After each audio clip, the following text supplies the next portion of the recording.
ಎಲ್ಲರಿಗೂ ನಮಸ್ಕಾರ. ಚಿಕ್ಕನಾಯಕನಹಳ್ಳಿಯ ವಿದ್ಯಾವಾರ್ಧಿ ಶಾಲೆಯಿಂದ ನವೆಂಬರ್ 19, 2024ರಂದು ಶೈಕ್ಷಣಿಕ ಪ್ರವಾಸ ಹೊರಟೆವು.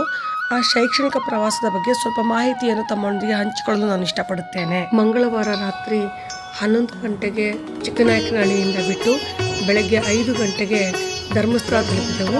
ಅಲ್ಲಿ ಮಕ್ಕಳು ಫ್ರೆಶ್ ಅಪ್ ಆಗಿ ಮಂಜುನಾಥ ಸ್ವಾಮಿಯ ದರ್ಶನವನ್ನು ಪಡೆದೆವು. 132 ಮಕ್ಕಳು ಹಾಗೂ 11 ಜನ ಶಿಕ್ಷಕರೊಂದಿಗೆ ಪ್ರಯಾಣ ಬೆಳೆಸಿದೆವು. ಬೆಳಗ್ಗೆ ತಿಂಡಿ ಮುಗಿಸಿಕೊಂಡು ಅಲ್ಲಿಂದ ಮಂಗಳೂರಿನ ಕಡೆ ಪ್ರಯಾಣ ಬೆಳೆಸಿದೆವು. ಅಲ್ಲಿ ಕದಿರಿ ಮಂಜುನಾಥ ದೇವಸ್ಥಾನದಲ್ಲಿ ಶ್ರೀ ಮಂಜುನಾಥ ಸ್ವಾಮಿಯ ದರ್ಶನವನ್ನು ಪಡೆದೆವು.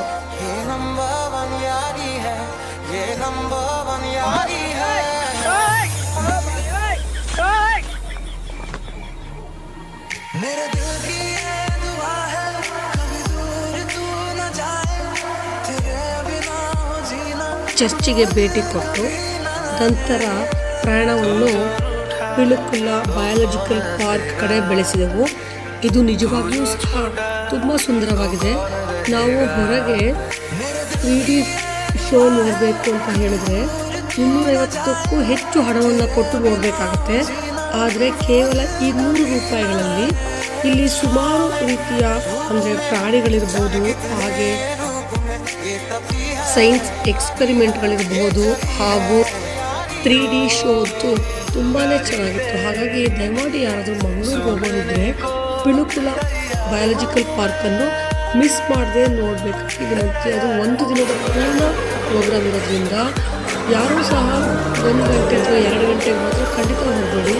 ಪೂರ್ತಿ ದಿನ ಪಿಳುಕುಲ ಬಯಾಲಜಿಕಲ್ ಪಾರ್ಕ್ಗೋಸ್ಕರವೇ ಮೀಸಲಾಗಿದೆ ಅಂತ ನಾನು ಅಂತ ಕೇಳ್ಕೊಡ್ತೀನಿ.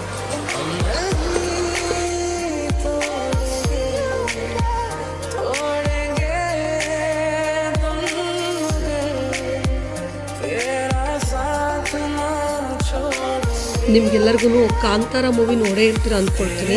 ಆ ಕಾಂತಾರ ಮೂವಿನಲ್ಲಿ ಇರೋ ಮನೆ ಕೂಡ ಬಯಾಲಜಿಕಲ್ ಪಾರ್ಕಲ್ಲಿ, ಪಿಳುಕುಲ ಬಯಾಲಜಿಕಲ್ ಪಾರ್ಕಲ್ಲಿ ಇದೆ, ದತ್ತು ಮನೆ ಅಂತ ಹೇಳ್ಬಿಟ್ಟು. ಅದನ್ನು ಕೂಡ ಮಿಸ್ ಮಾಡದೆ ನೋಡ್ಕೊಂಡು ಬನ್ನಿ, ತುಂಬ ಚೆನ್ನಾಗಿದೆ ಮನೆ.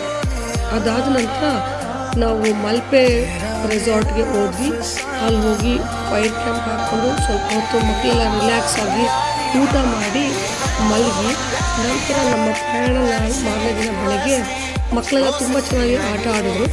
ನಾವು ಮಾರನೇ ದಿನ ಬೆಳಗ್ಗೆ ಉಡುಪಿ ಶ್ರೀಕೃಷ್ಣನ ದೇವಸ್ಥಾನ ಹಾಗೂ ಪ್ರಯಾಣವನ್ನು ಮುಂದುವರಿಸ್ತಾ ಇದ್ದೇವೆ.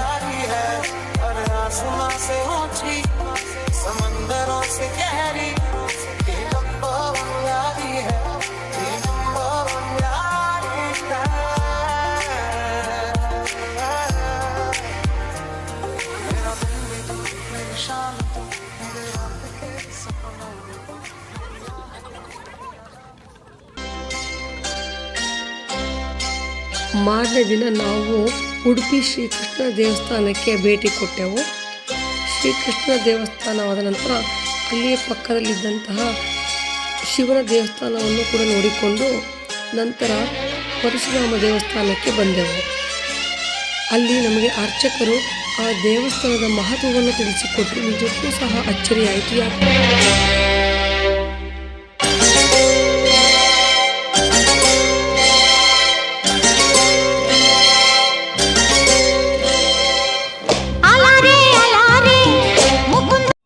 ಮಕ್ಕಳಾಗಬೇಕು ಹೇಳಿದ್ದಕ್ಕೆ ಅವ ದೇವರ ಹತ್ರ ಪ್ರಾರ್ಥನೆ ಮಾಡಿದಾಗ ಒಂದು ಪುತ್ರಕಾಮೇಷ್ಟಿ ಯಾಗ ಮಾಡು, ನಾನು ಬಂದು ನಿಮಗೆ ಅನುಗ್ರಹಿಸ್ತೇನೆ ಅಂತ ಪರಶುರಾಮ ದೇವರು ಹೇಳಿದರು. ಆ ಪುತ್ರಕಾಮೇಷ್ಟಿ ಯಾಗಕ್ಕೋಸ್ಕರ, ಯಾಗ ಅಂದರೆ ಗೊತ್ತುಂಟಲ್ಲ, ಹೋಮ ಎಲ್ಲ ಮಾಡ್ತಾರೆ. ಆ ಪುತ್ರಕಾಮೇಷ್ಟಿ ಯಾಗ ಮಾಡಲಿಕ್ಕೋಸ್ಕರ ನೇಗಿಲು ಹೇಳ್ತಾರೆ, ಭೂಮಿಯನ್ನು ಉಳ್ತಾರಲ್ಲ, ಆ ನೇಗಿಲು ಹಿಡಿದು, ಚಿನ್ನದ ನೇಗಿಲು ಹಿಡಿದು ಭೂಮಿಯನ್ನು ಉಳ್ಳಿಕ್ಕೆ ಹೋಗುವಾಗ ಒಂದು ಸರ್ಪ, ಘಟ ಸರ್ಪ ಅವನ ನೇಗಿಲಿಗೆ ಸಿಕ್ಕಿ ಅದು ಸಾಯ್ತದೆ. ಅವನಿಗೆ ಸರ್ಪ ಹತ್ಯೆ ದೋಷ ಬಂತು ಅಂತ ಗೊತ್ತಾಯಿತು ಅಲ್ವಾ. ನಾಗನನ್ನು ಯಾರು ಕೊಲ್ಲಬಾರ್ದು, ಅವನಿಗೆ ದೋಷ ಬಂತು. ಅದಕ್ಕೋಸ್ಕರವ ಪುನಃ ದೇವರ ಹತ್ರ ಅಲ್ಲೇ ನಿಲ್ಲಿಸಿದ, ಯಾಗ ಮಾಡುವ ಸಂಕಲ್ಪ ಅಲ್ಲಿ ಬಿಟ್ಟು ಬಿಟ್ಟಂತೆ. ಪುನಃ ಅದಕ್ಕೆ ದೇವರ ಹತ್ರ ಪ್ರಾರ್ಥನೆ ಮಾಡುವಾಗ ಭಗವಂತ ಪುನಃ ಹೇಳಿದ, ಅದು ದುಷ್ಟ ಸರ್ಪ, ಅದು ನಾಶ ಆದದ್ದು ಒಳ್ಳೆಯದೇ ಆಯಿತು, ನೀನು ಯಾಗವನ್ನು ಮುಂದುವರಿಸು ಅಂತ. ಅವಾಗ ಪುನಃ ಅವನ ನೇಗಿಲನ್ನು ಕುತ್ತು ಗದ್ದೆಯೆಲ್ಲ ಸರಿ ಮಾಡಿ ಅಲ್ಲಿ ಯಾಗ ಮಾಡಿ ಅಲ್ಲಿ ಭಗವಂತ ಬಂದು, ಪರಶುರಾಮ ದೇವರು ಬಂದು ಅವನಿಗೆ ಪ್ರಸಾದ ಕೊಟ್ಟು ಅವನಿಗೆ ಮತ್ತೆ ಮಕ್ಕಳಾಯಿತು. ದೇವರಿಗೆ ಎಣ್ಣೆ ಹಾಕ್ತೇನೆ ಹೇಳಿದರೆ ಎಲ್ಲ ಪರಿಹಾರ ಆಗ್ತದೆ, ಗ್ರಾಚಾರ. ಹಾಗೆ 5000 ವರ್ಷಗಳ ಹಿಂದೆ ಇದು ಇತಿಹಾಸ. ಭೀಮಸೇನ ದೇವರ ಪರಿಚಯ ಉಂಟಲ್ಲ ನಮಗೆಲ್ಲ, ಪಾಂಡವರು ಅಂತ. ಅಲ್ಲಿ ಭೀಮ ಒಂದು ನೈಟ್, ಒಂದು ರಾತ್ರಿ ಬೆಳಗಾಗುವುದರೊಳಗೆ, ಒಂದು ಕೋಳಿ ಕೂಗುವುದರೊಳಗೆ ಈ ದೇವಸ್ಥಾನವನ್ನು, ಗುಡಿಯನ್ನು ನಿರ್ಮಾಣ ಮಾಡಿದ್ದು. ಎಲ್ಲ ಕಲ್ಲಿನಿಂದ ಕಟ್ಟಿದ್ದು, ಸ್ಟೋನ್. ಇದು ಮಣ್ಣಿನ ಗೋಡೆ, ಅದ್ರ ಹಿಂದೆ ಮೇಲೆಲ್ಲ ಅದು ಕಲ್ಲೇ, ಮತ್ತು ಎಲ್ಲಿ ಯಾವುದು ಸಿಮೆಂಟ್ ಯಾವುದಿಲ್ಲ, ಎಲ್ಲ ಕಲ್ಲಲ್ಲೇ ಕಟ್ಟಿದ್ದು. ಈಗ ಮತ್ತೆ ಅದಕ್ಕೆಲ್ಲ ಗ್ಯಾಪ್. ನಂತರ ನಾವು ಕಡಿಯಾಳಿ ಶ್ರೀ ಮಹಿಷಮರ್ದಿನಿ ದೇವಸ್ಥಾನಕ್ಕೆ ಹೋದೆವು.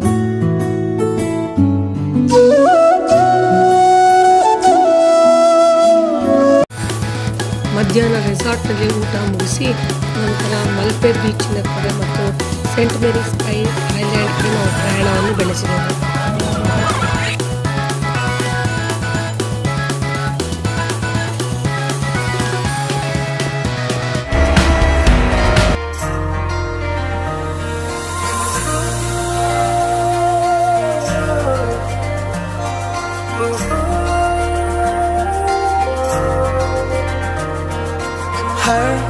आसमां से ऊंची है, समंदरों से गहरी,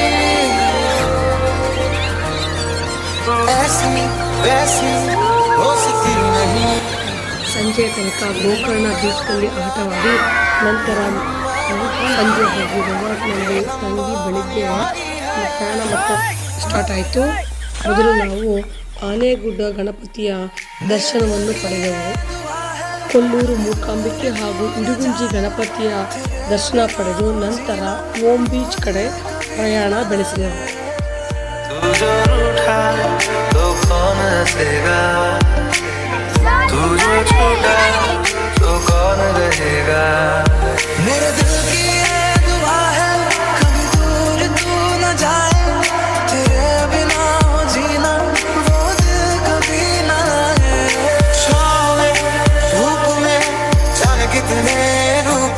ये तपी है, ये चली है वो गाड़ी तेरी, सुनने को तैयार हूँ मैं,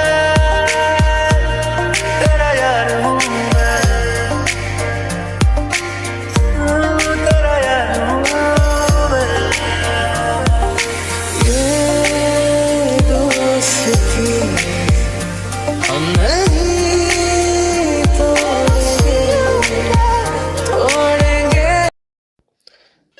ಮಾರನೇ ದಿನ ಬೆಳಗ್ಗೆ ಮಹಾಗಣಪತಿಯ ದರ್ಶನವನ್ನು ಪಡೆದು ಗೋಕರ್ಣದಲ್ಲಿ ಮಹಾಬಲೇಶ್ವರ ದೇವಸ್ಥಾನದ ದರ್ಶನವನ್ನು ಪಡೆದು ಅಲ್ಲಿಯೇ ಪಾರ್ವತಿ ಅಮ್ಮನವರ ದರ್ಶನ ಪಡೆದು ನಂತರ ಮಿರ್ಜಾ ಫೋರ್ಟ್ಗೆ ಹೋಗಿ ನಂತರ ಸಹಸ್ರಲಿಂಗವನ್ನು ನೋಡಿಕೊಂಡು ಬನವಾಸಿಯ ಮಧುಕೇಶ್ವರ ದೇವಸ್ಥಾನಕ್ಕೆ ಭೇಟಿ ಕೊಟ್ಟು ಆ ದೇವಸ್ಥಾನದಲ್ಲಿ ಅಂದು ಒಂದು ಕಾರ್ತಿಕ ದೀಪೋತ್ಸವ ಇತ್ತು. ಆ ದೀಪೋತ್ಸವವನ್ನು ನೋಡಿಕೊಂಡು ನಂತರ ಮಾರಿಕಾಂಬಾ ದೇವಸ್ಥಾನವನ್ನು ಭೇಟಿ ಕೊಟ್ಟು ಚಿಕ್ಕನಾಯಕನಹಳ್ಳಿಗೆ ವಾಪಸ್ ಹೊರಟೆವು. ಶಿವಂ ಶಂಕರಂ ಶಂಭುಮೀಶಾನಮೇಡೆ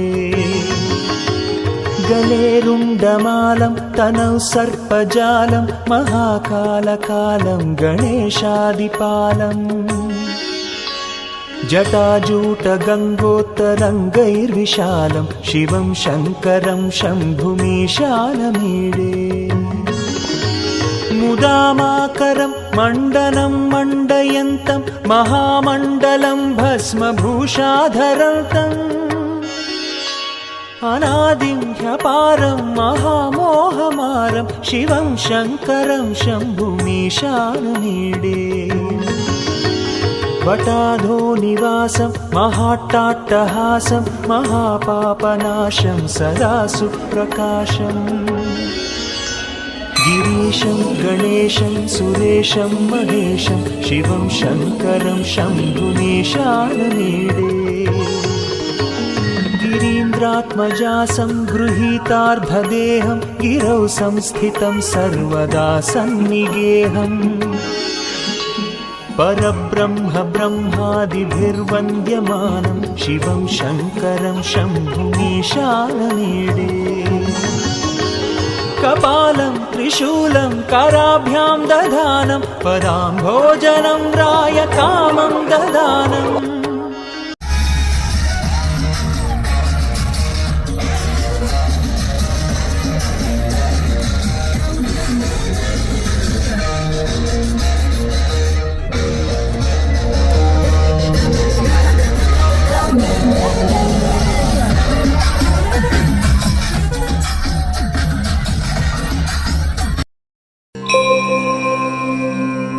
सर्वमङ्गलमाङ्गल्ये शिवे सर्वार्थसाधिके शरण्ये त्र्यम्बके देवी नारायणि नमोऽस्तुते।